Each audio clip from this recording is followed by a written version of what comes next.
Okay, I'm going to show you two more examples of ideal gas law problems. The way that you're going to know that it's a problem that needs the ideal gas law is if you see the word moles in it, or you might see the word grams in it. Remember, we're going to use PV equals nRT, and you can go back and review the different variables.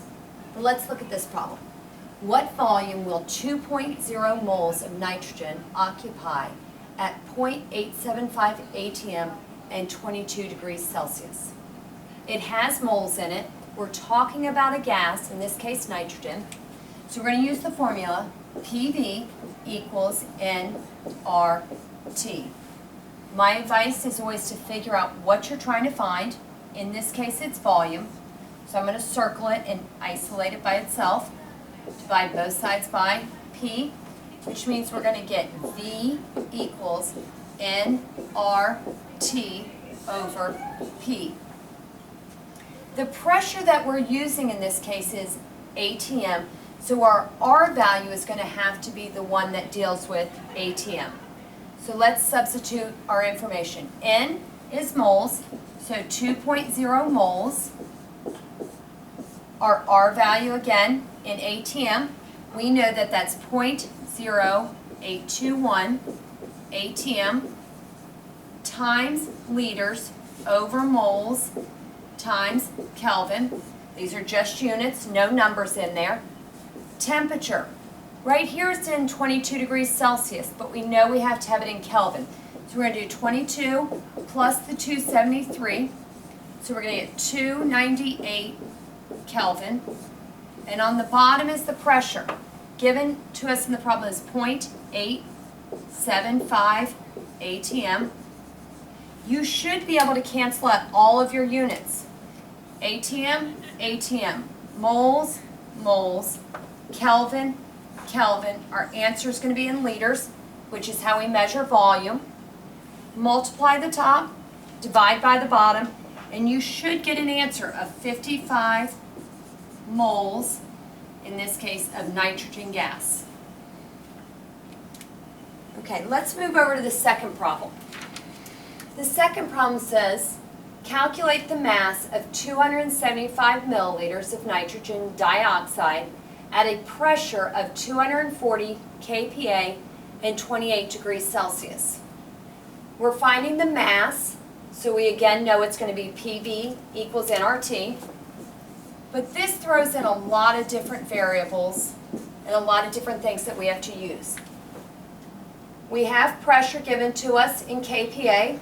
The fact that it's kPa, we know what R value we're going to use. In that case, we're going to do R equals 8.31 kPa times liters over moles times Kelvin. We have 28 degree, volume, sorry, we're at 275 milliliters. We know we have to be in liters, so we're going to do 275 milliliters. We know our conversion factor is 1,000 milliliters is 1 liter, so that's going to equal 0.275 liters. So this is going to be our volume.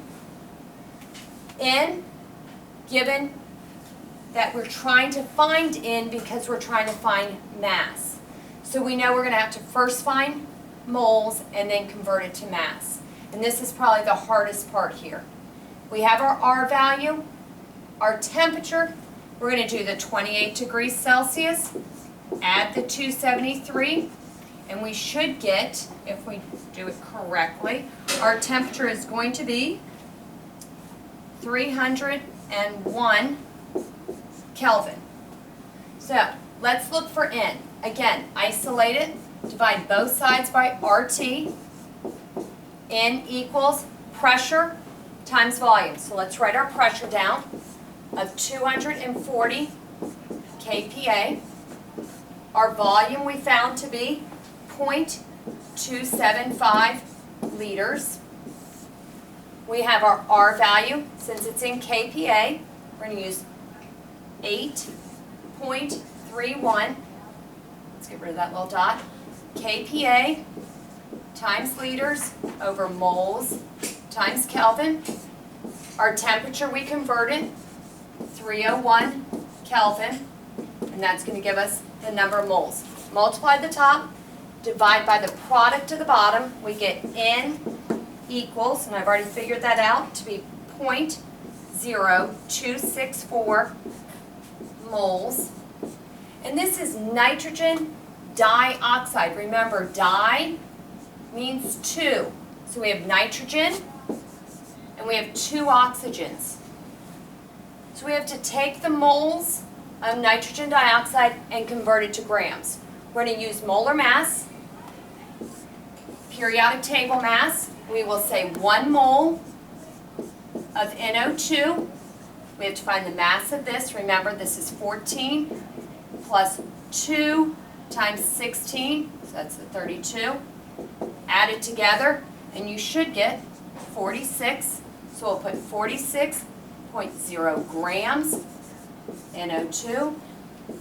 Our moles is going to cancel out. We're going to be left with grams. Your final answer after you do 0.0264 times 46, you should get 1.21 grams of NO2.